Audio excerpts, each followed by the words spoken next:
The tank is on, everyone. We expected a relatively quiet trade deadline and got the opposite as the Jets trade away their best two defensive players for a slew of picks, a couple of players in return. Will this be remembered as a franchise-defining day for Darren Mougey, or the reason this regime is shown the door in a couple of years? Only time will tell for that. But welcome to Flight Plan. Tim McMaster here along with Zack Rosenblatt. Thanks for checking us out. If you're checking out the stream on YouTube, good to have the baggage handlers here. Give us a 5-star review. Tell us what you like. And in the comments right now, tell us what you think of these trades. I will say that across the board, it seems the Jets are getting high marks for the trades, but that doesn't necessarily make a fan base happy. But let's get into it, Zack. First off, fun day for you? Man, another day in I was trying to think of the craziest days I've had on this beat, and I would say Robert Saleh getting fired is still number one, just because that was like so shocking, and I was in Paris, so for selfish reasons it was crazy. I think I would rank this number two. Aaron Rodgers getting injured, Achilles, was a crazy day. I think the days Diana and I were reporting that Zach Wilson was refusing to start was probably be in the top 5, and I need to think of another one, but like it's man. So today, my wife has been asking me to get my dog to the groomers for like weeks, and I finally just like got an appointment this morning. I'm like, they won't make nothing will happen, like, in the like 10 to 12 range. Right. I'm at a coffee shop while the dog's at my dog Maggie's at the groomer, and it's noon. I'm just about getting ready to go pick her up, and then the Sauce Gardner tweets, by the way. He tweets like, it's been real New York or whatever he said. And I'm like, I texted like 4 different people. I'm like, he's trolling, right? He's trolling, right? He's trolling. Sauce right? breaking his own news. Yeah. And then the news happens, and it's one of those kind of shocking news items where you have to triple check it to be like, that's a real tweet, right? Wait, that's like a real thing, right? And then you're sending texts and stuff, and so all of a sudden I'm sitting there for an extra hour, writing the initial story about Sauce, and I get in the car, speed to pick up my dog, speed to get home, do my podcast with Connor. Yeah.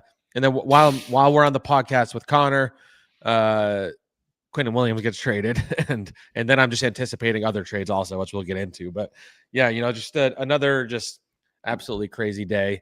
The Jets driving the news cycle, finding a way to do it at 1-7. Like, and there's nothing better in terms of like interest, like on a website or a news organization, than a shocking trade of a big name, I would say. And Sauce kind of hits both of those marks.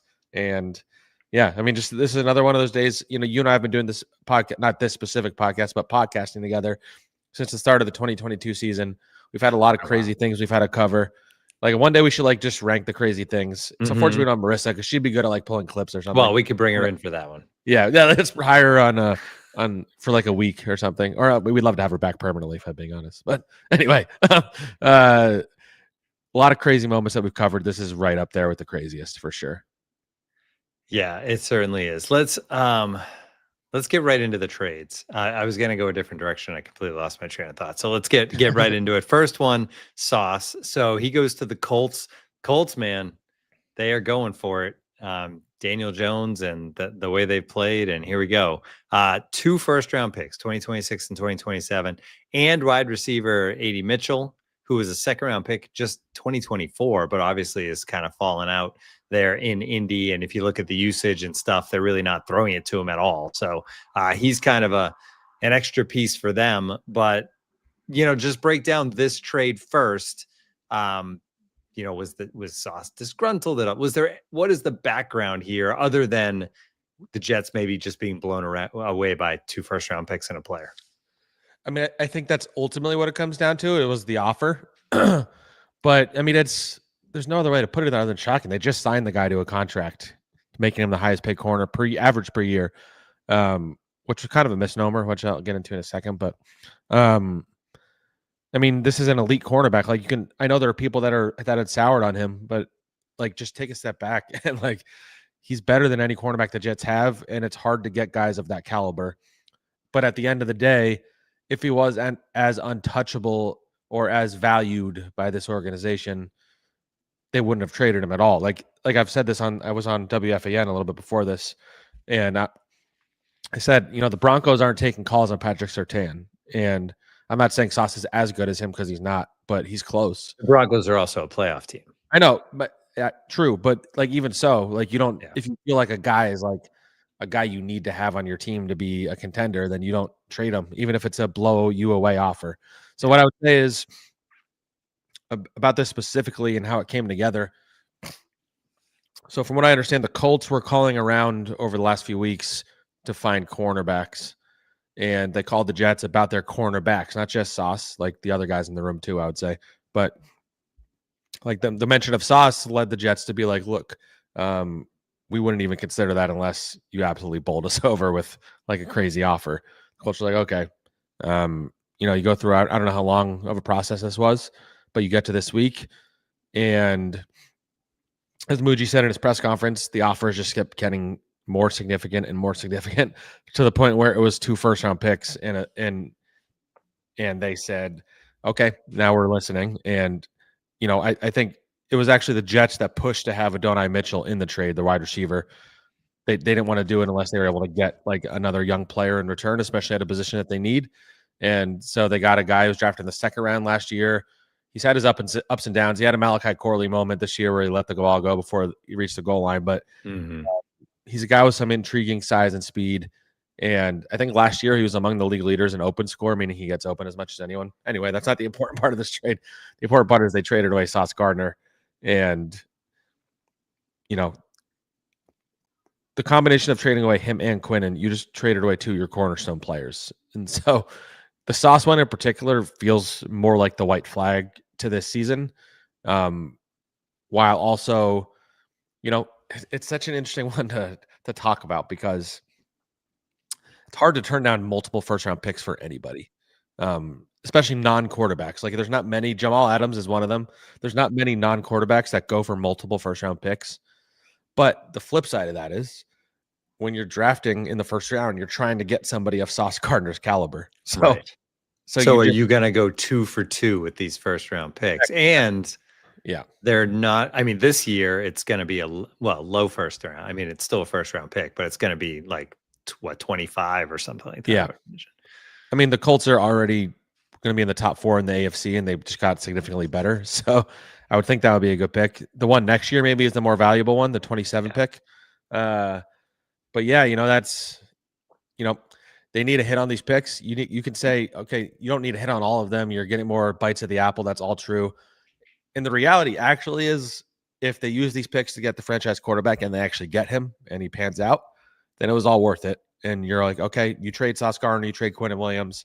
If you're saying I'm trading Quinnen and Sauce and I get a franchise quarterback out of it, you take that trade ultimately. Like I know it seems like a lot, but the biggest reason the Jets have not won is they have not had good enough quarterback play. They've had a lot of other issues, certainly, but they had an elite defense with Quinnen and Sauce Gardner for 2 or 3 years, and it didn't amount to anything. And I think it's unfair for people who have pointed out, like, well, they weren't winning with them, so why does it matter if they're trading them away? Well, it's a team sport, and they aren't the reason why they were losing.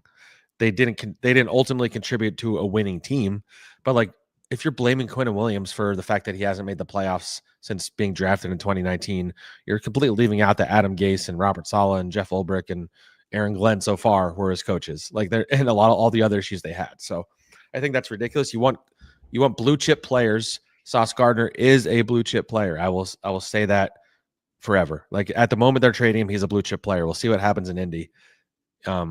It's going to be interesting to see how people reflect. He's going to intercept a pass next week. Yeah. And Jets so that's fans the thing. are going to be like, what? Yeah, that's so true. Yeah, that's a good jumping off point actually with him, because I feel like so often people focused with him on the things he wasn't doing, which was intercepting passes, and he was kind of struggling to tackle, and he wasn't great at like taking accountability for himself, I would say. But they weren't focused on the fact that he almost never was getting thrown at because of how good he was doing. He led the NFL in snaps per reception this year. He was like 9th in snaps per target. He was in the top 10 of both of those last year, basically saying that he's not thrown at very often. And when he is, he doesn't allow catches most of the time. There's some egregious moments where he's allowed a touchdown or a long catch this year, but ultimately he still is having a pretty good year. And now you do not have a shutdown cornerback on your roster. You can say, oh, I'm high on Azareye'h Thomas's potential, Brandon Stevens has been playing well. Jarvis Brownlee's been playing well. None of them are shutdown corners. So, and that's a premium position, and you just traded the guy away. So now you need to find the replacement for him, whether it's a Zarier or you have to draft somebody else, or you have to sign somebody else. But you had the guy in the building, and now he's not. So, I'm not ready to call this a win or a loss as a trade. I'm very intrigued by it, and I see the thinking of it, but that doesn't make it any less shocking. And I don't know that I personally would have done it. But as time's gone on, I've warmed up to it more just because, 2 first-round picks, and especially the 27 draft class, everybody seems to say is going to be pretty elite top to bottom talent-wise. So I get why they did it. I don't know. I'm shocked. You sign a guy in the summer and you trade him in the fall is pretty crazy. They will have 3 first-round picks in that 2027 class because that's the first rounder that comes over for Quinnen, along with a second rounder this year, and Mazi Smith, who's a first rounder in 2023. So it is interesting that the players they got back in these trades, while they have not been great at the NFL level, they were highly drafted players. So, when you think of that, you think, hey, the tools are there, or the skill set's there, or maybe there's something you can unlock, because obviously coming out of college, there was a thought that this was a player that was going to be very good. Yeah, that's the thought process the Jets have here with those guys. And it's kind of the same with the Michael Carter trade last week, where they got John Mechie from the Eagles. He was a second-round pick in 22. Adonai Mitchell was a second-round pick last year. Mazi Smith was a first-round pick in 23. That kind of goes in line with the moves they made in the offseason too, trying to get guys that had some draft pedigree or have shown flashes of potential. And especially now in a lost season, you might as well take a flyer on these guys that clearly recently teams viewed them as talented players. And in their other spots, they were not able to unlock it. Have the Jets shown that we should trust that they can unlock it? I'm not sure they have yet. And that's the biggest question you can have going forward about all these new draft picks coming into is, do the Jets have the infrastructure in place to develop talent at the degree that they're going to have to over the next 2 years? This is all development now. And so that's what you get with Mazi Smith in particular. You just got rid of Quinnen Williams, the most dominant, impactful player on your defense, in my opinion. And you don't have a ready-made dominant guy to replace him. So, if he can emerge as a quality player and you at least have quality defensive tackles, that's good. But, I think Quinnen made life easier for Will McDonald. He made life easier for Jermaine Johnson. And we're going to find out what these guys are made of now, because Quinnen was the one getting double and triple teamed. The other guys were not. Nobody in that defensive tackle room is getting double or triple teamed now. So that leaves more blockers to go to the outside and block Jermaine Johnson and block Will McDonald. And not only that, but Quinnen, I'm not the first one to say this at this point, and it's been reported all day by me, Connor, other people. Quinnen was unhappy. He wanted to be traded. He told a lot of people close to him that. I think the Jets met with him at some point and didn't say that, look, we're never going to trade you. I think it was more of a,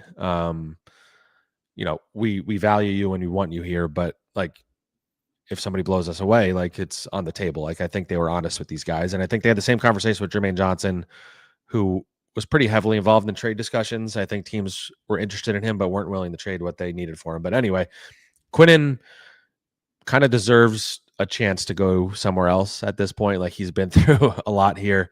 He's been through a lot of losing, and he remained as beloved. And I have this in my story that's coming out in the morning. I talked to Harrison Phillips. I was going to do a story on Quinnen Williams, and I just haven't had a chance to do it because the season kind of got away from, actually Sauce Gardner too, to peel back the layers of the onion a little bit. I was in Detroit this summer. I went to his high school and talked to people close to him, and the season just got so out of hand that I haven't had a chance to write it yet. Now he's gone. So that'll sit in the drafts for a while. And then Quinnen, I was going to write something about just how he's, remained steady in the middle of the storm that's been around him all this time. And Harrison Phillips, I asked him about Quinnen Williams, and he said, out of, the 10 or 12 guys I think that I've played with that will make the Hall of Fame one day, I would rank Quinnen Williams number 1 or 2 in terms of the kind of person he is.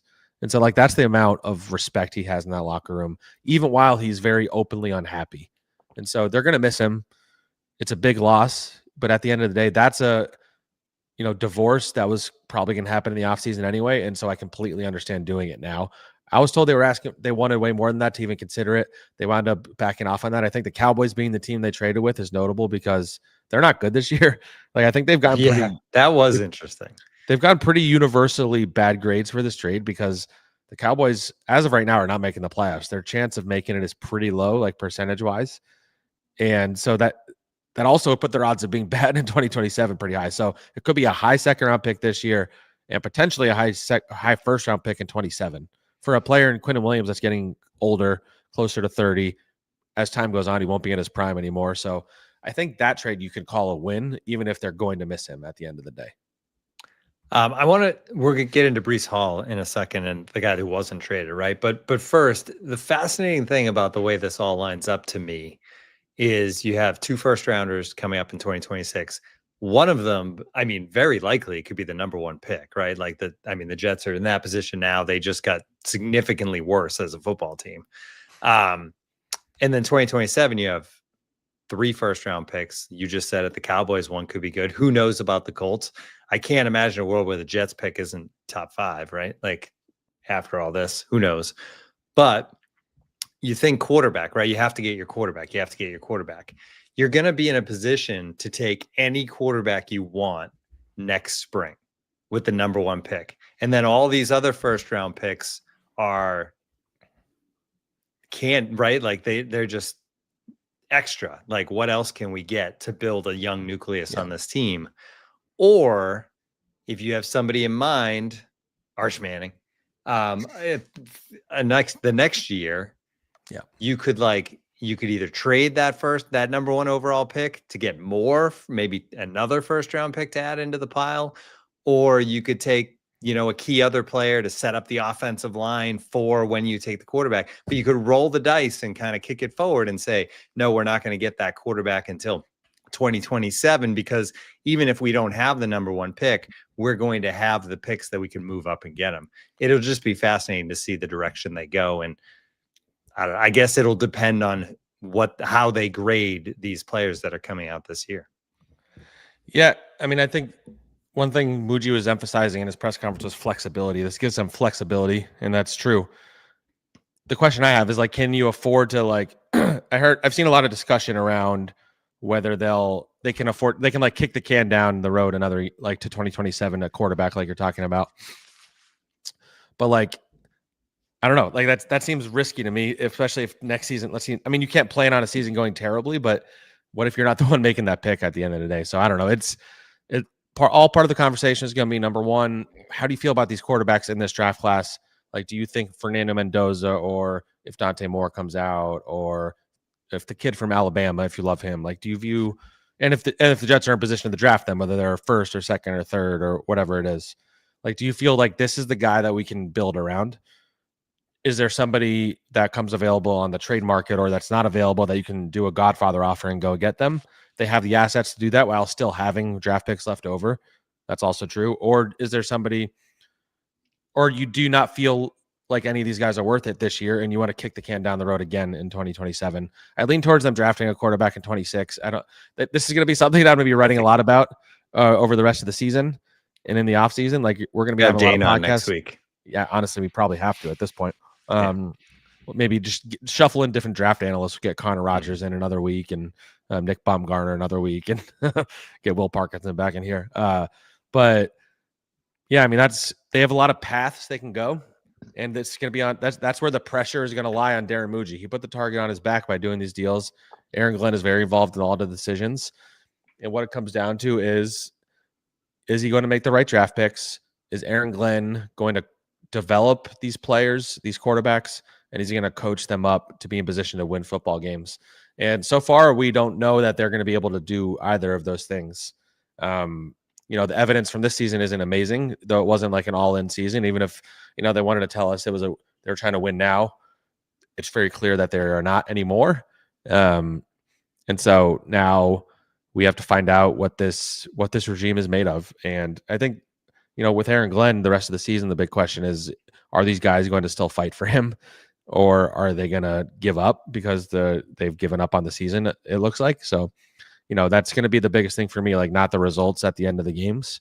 It's going to be, it really is going to be the moral victories is unfortunately what it's going to be. Like, are they going to have competitiveness? Are they going to fight? Are they going to stay in these games? And are the players going to look like they give a shit? Or are they going to give up? Are guys going to all of a sudden start popping up on the injury report with, oh no, is Breece Hall going to be like, well, I'm going to be a free agent. Oh no, I'm sore. I can't play this week. Like, is that going to happen? That's going to be very interesting to me. For Mougey and Glenn, it's interesting because they're obviously not, I mean, we've said it many times, right? Not on the hot seat yet. Aaron Glenn, not on the hot seat. Like, no way he gets fired at the end of this year. This is interesting because it almost, like, in one way, maybe it resets the clock for that regime, right? Because you're like, hey, we had some players, but we don't anymore. But that's a part of the plan, Woody. This is all part of our plan to get all these draft picks together, create a young, great nucleus, and this is going to be what we do. And like, but it's going to be a couple years or 3 years until you see, the fruits of our labor. Or because of these trades and what you just said, maybe the team goes the other way. This team goes 1-16, and like, I don't know, can Woody deal with that? Like, it's obviously those conversations were had. I'm sure like Mougey doesn't do this without like talking to the owner. But it's just interesting to me, like, what this does for Glenn and Mougey and their tenure here. And like, does it guarantee them more time, or does it really put the pressure on even more right away? Yeah. I mean, the only person that knows the answer to that is Woody ultimately. But I don't think they make these moves unless they feel confident they're going to have the chance to see this through. They in theory are doing everything the right way. They're thinking about 3 years from now instead of right now, which the Jets have not been good at for a long time. Right. So, it's very conceivable they finish this season with 1, 2, or 3 wins.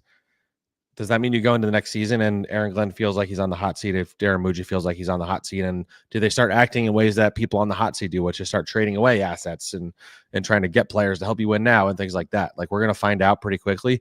But I think they feel confident enough that they're willing to trade away Sauce Gardner, that they're going to be here for that 2027 draft.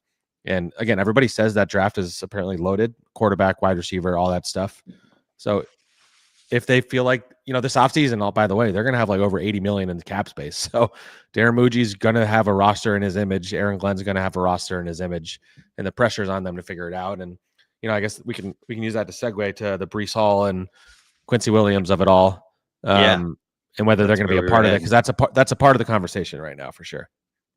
Yeah. So Breece said, hey, trade me too. And they didn't. So, which makes you, there's no reason not to, right? Like, if you can get, we had talked about like a 3rd rounder, but if you can maybe get a 4th, like, it's pretty clear, I think, that the offer just wasn't there for Breece Hall. Yeah. So they wanted a 3rd round pick for him was, so Darren Mougey, just to backtrack for a second, he said today, and I've gotten some more details about this since, like, his process for trade value is starting in week 4, he would meet with his staff and he'd lay out the value for each player in the mind of the staff, and factoring in, production, contract, what they feel their value is in terms of draft picks. And they would check back in on that each week. They would update it based on how they felt, or they would look back at it just to make the idea being like they didn't want to make any rash decisions. So let's say the Jets are 1-7. They didn't want it to feel like, okay, well, we're going to just sell off players now for, whatever we can get for them. Well, no, we're going to sell them off for, we have this line of value for them. So for Breece, that's a 3rd round pick, and they did not get that offer at the end of the day. They might have gotten a 4th round pick offer. I can't say that for sure. There was definitely interest. At the end of the day, they decided, the juice wasn't worth the squeeze in terms of trading him. I get the impression that Breece would not have been upset if he was traded based on his activity on social media and just some rumblings you hear. And I think there was a report that he maybe even asked for a trade or told people he wanted to be traded. That's going to be one to keep an eye on in terms of whether this regime deserves to get criticized, because if they're keeping him for the rest of the season, a lost season where nothing's going to happen, this isn't Saquon level, because Saquon was the face of the Giants franchise. But if you just let him walk for nothing in the offseason, it's fair to criticize the Jets. And everybody talks comp picks. Number one, I would guess Breece doesn't get any more than 10 to 12 million a year, like it probably in the or 14 at most, which would be around what James back. Cook and those guys got. And if you look at comp value, the projection on over the cap, and they're usually pretty spot on with the stuff. So they have Brandon Stevens projected for a 5th round pick next year, comp pick wise for the Ravens. The Jets signed him for 12 or 13 million a year. I think Breece will probably come in around that range. So you're probably getting at most a 5th, maybe a 4th for Breece Hall in a comp pick, but you don't get that until 2027, by the way. So, so just letting him go and say, oh, we'll just get a comp pick anyway. Like, I don't think it's that simple. And it also gets balanced out by if the Jets sign a bunch of free agents who are eligible for comp picks and they spend the money, that knocks those draft picks away. So like the Jets didn't get a draft pick for Bryce Huff because they signed Javon Kinlaw kind of thing. So, that's kind of how it works. And they have the money and they're going to need a lot of guys on this roster. So I don't think they're going to get a significant comp pick, if any, for Breece Hall. It's possible, number one, they would be interested in re-signing him, or number two, franchise tagging him. I wouldn't do that personally.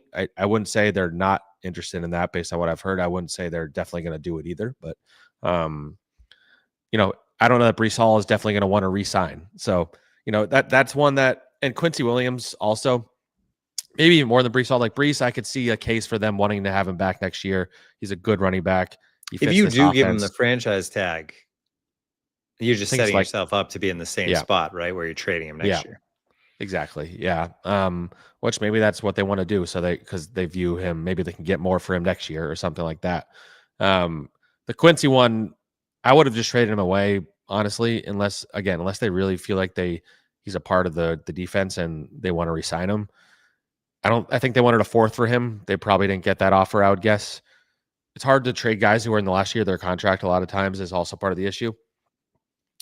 I just can't envision them paying him what he might be seeking, if he's seeking in the range of Jamie and Sherwood, who he is better than. So are you going to pay 2 linebackers $15 million a year, or would you trade Jamie and Sherwood and sign Quincy to the same contract? Like, I just don't see those scenarios happening. So I don't see him coming back next year. Quinnen's gone, his brother, another factor. So, I feel like he's maybe likely to walk. So I didn't get those. I get not trading Jermaine Johnson, like out of the 3 guys that were getting the most buzz that weren't traded in the end.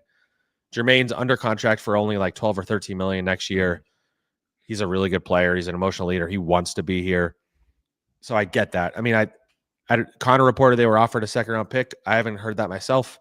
If that was true, I maybe would have done that. But I also don't blame them at all for keeping him regardless, because I think he's a core piece. But the Breece and Quincy ones are going to be something we're going to be tracking this offseason, and we're going to see what happens even during the season. Like, is Breece, does he get through the season healthy? Does he continue producing like he did the other day?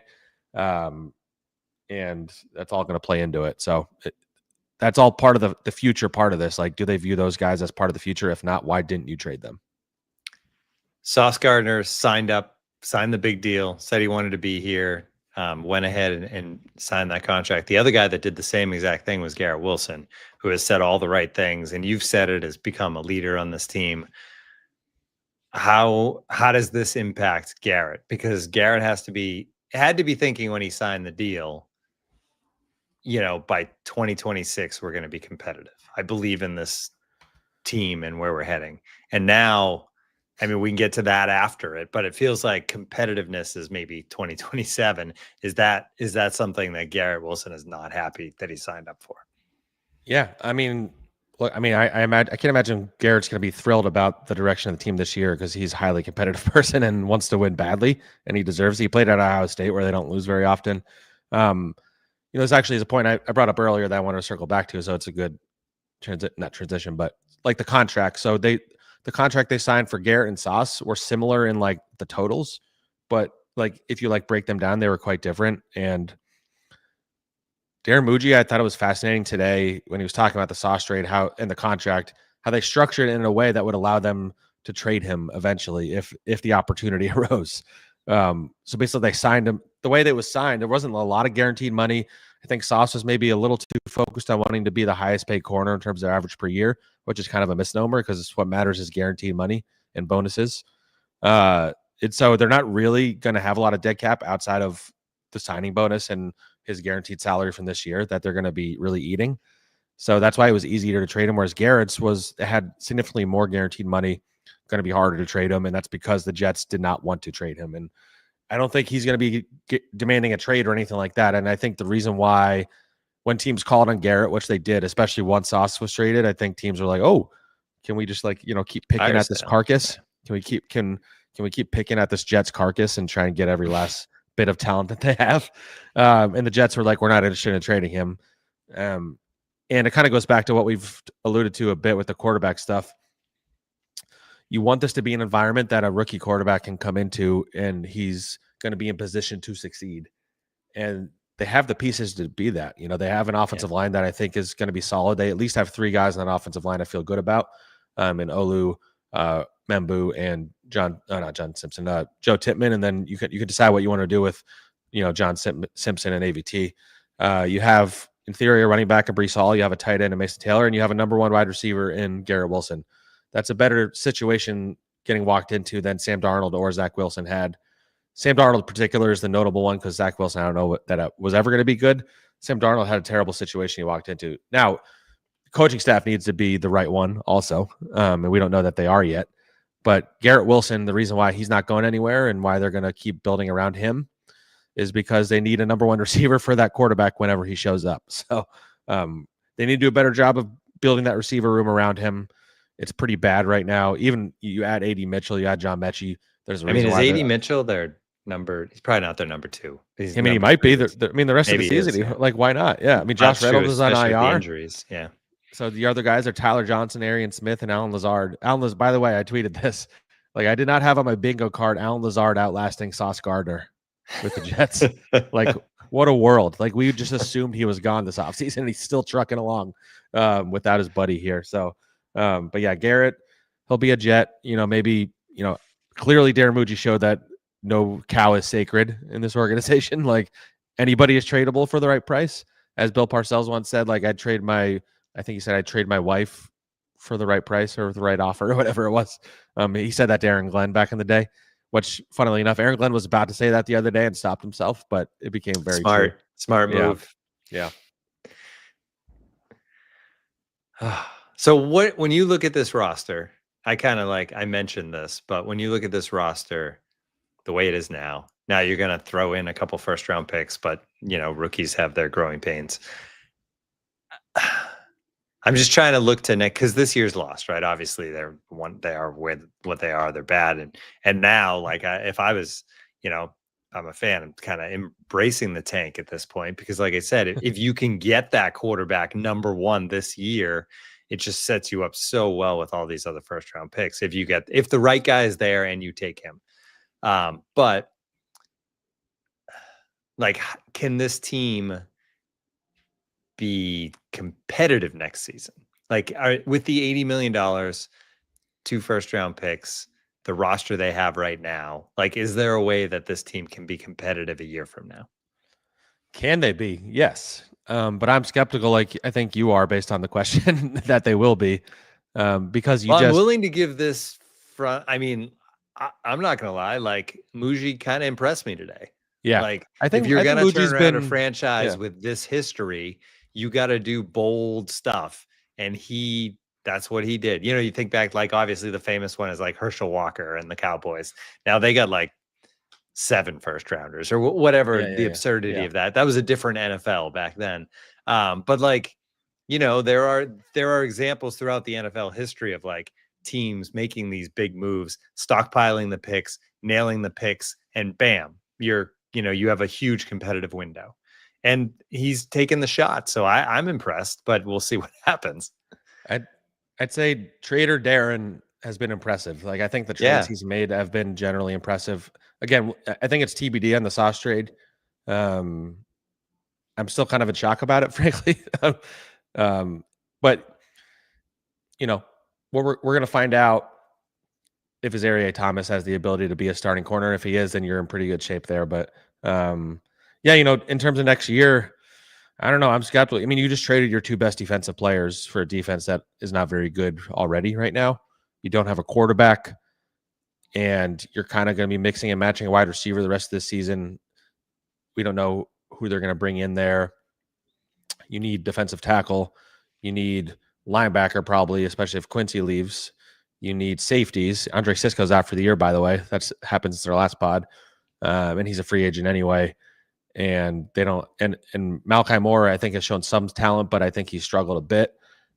The offensive line, you only have 3 out of 5 guys that are locks to return. Breece Hall, we don't know if he's coming back. Like, they have a lot of holes to fill. And are they going to do it all in free agency? I don't think Mougey is a type of GM that's going to do like a Patriots type spending spree where he signs like 10 veterans to start immediately. I just don't think that's in his repertoire from what conversations I've had with him and about him. So I'm just very curious to see what the team looks like next year. And I think a lot of it's going to be banked on Aaron Glenn believing in his ability to develop these guys and get them ready to win earlier than expected. Like, I think the goal would probably be, like Aaron Glenn likes to compare to the Lions times. In 21, they were bad. They were competitive. The next year they started off like 1-5 and then they finished 9-8. Like, I think that's the goal is probably to finish in the 7 to 9 win range next season. I know fans are. Well, we've always said that this roster had more talent than the roster they had in Detroit. I'm not sure that's still true. Yeah. They still, that first year, they still might have more. It's a fair debate, honestly. They did just trade their 2 best guys. That's the thing. They're going backwards talent-wise as opposed to the Lions who are going forward. So, again, these draft picks are going to be the key. You're going to need these 2 first-round picks to step in as starters right away. You're going to need some free agents to hit. A lot of their free agents haven't hit. Their rookies, I think I've been higher on this rookie class than a lot of people. I think Membo is a core piece. I think Mason Taylor looks really, really good. Mm-hmm. TBD on AZ Thomas, TBD on Malachi Moore, TBD on Kiko Maui-Goa. But those first 2 guys, I think, are going to be core pieces. So we'll see. But yeah, it's going to be on this staff, this coaching staff. Like, this is all on them. Like, they're putting it all on themselves. They're getting rid of the guys from the last regime. They've completely gotten rid of all the big names. Garrett Wilson's the last big name standing. Like, even beyond Aaron Rodgers, you get rid of Devontae Adams. You get rid of, Morgan Moses is gone. And I'm blanking on all the names. I mean, Tyler Conklin, DJ Reed, and like all these guys, they jettisoned from the last team and didn't want them back. And they're trying to put their stamp on this organization. And a lot of these moves they've made at the deadline before the season were logical, but you need to hit some home runs, and we haven't seen any home runs yet. Should we mention Jasir Taylor before we say goodbye? Oh, Jasir Taylor, who I definitely heard I'm sorry, today. I got his name wrong. I mean, you might have said it right. Conditional 7th round pick. Give us your scouting report. Yeah, I mean, I've watched so much Jasir Taylor tape. Like, it's crazy how much they beat. But so I dug into him very briefly. Looks like he's more of a nickel. So I think my guess is you trade Michael Carter II, which have we been on the pod since they traded him? No, we haven't actually. Yeah, we haven't. I mean, everybody has their opinions on that already. Nothing new to add there. But so you get rid of him. Jarvis Brownlee elevates to the full-time starter. Now you need a backup at the nickel. So I'm guessing that's what this is. He's young. He's 26. He's from Asbury Park, actually. So New Jersey kid coming home. He's a guy that probably the pro personnel department had their eye on. And, what I want to see and what I think and hope we will see the rest of the season is just give all the playing time to the young guys who are going to be here. Mm-hmm. Like, cut Alan Lazard. As Joe likes to say, he's an empty jersey at this point. He doesn't even give full effort. Play A.D. Mitchell, play John Mechie, play Arian Smith. See what you have there. Play Jelani Woods. Play Malachi Moore and AZ Thomas and Kiko Maui-Goa and Jasir Taylor. Like, play all the young guys. Just trial by fire. See what you have. Develop them. So when you go into next season, you have a better idea of if these guys are keepers or not, and then if you have to keep rebuilding. So it's going to be a not so fun game recap pod the rest of the season. I would say the games matter. I mean, to be frank, it hasn't been a lot of fun. No, the game recaps anyway. It has not. At least now we can dissect. I guess at least we go into these games now knowing they do not matter. I would say so. Finding angles for my game stories, which I take a lot of pride in my ability to write game stories, and I try to find interesting angles. They're really going to test my talents as a writer the rest of the season in terms of writing about the games. But I'm going to do my best, and we're going to do our best to pod and keep it interesting. We're going to talk about the future a lot. We'll get Dana on, we'll get Connor on, we'll get Joe on. Maybe we'll get Diana on one of these days. We're going to get for a while. Everyone out there who has an opinion on these college quarterbacks. I might just find a guy in the street and ask him if he has any opinions about college quarterbacks and just bring him on. So, but exciting day, crazy day. I'm ready for bed. I've been going nonstop since noon. Like literally as I was logging on for this, I was turning in my story that's going to come out in the morning. I did 2 podcasts with Connor today, which is too many. I went on WFAN. I went on Pix 11. I got asked to go on Michael K's show immediately after the trade. I was like, I would love to come on and talk with you guys, but like the trade just happened, so I can't. And that's kind of what happens on days like this, where you're getting pulled in a million different directions. But it also is kind of an adrenaline rush, and it's part of why I love this job. But I also am very ready for bed, so I feel like we can wrap up there probably. Yeah, let's say goodbye. Great stuff, Zach. Thanks for giving us kind of the inside perspective on all of it. You're right. It's gonna make for a rough second half of this season, but it is fascinating, just all the layers of it and what it's going to mean for this franchise going forward, what it means for this regime and Aaron Glenn and Darren Mougey, and never a dull moment. Thanks to everybody for tuning in. Big crowd tonight. I don't know if it's well, it's probably because of the trade, but I think prime time too. It's nice to hit the prime time audience every once in a while. So if you were listening and watching us for the first time, make sure you subscribe. Tell your friends and all that stuff, and we will be back early next week with a recap of the next Jets game. We'll make it interesting. Thanks, everybody.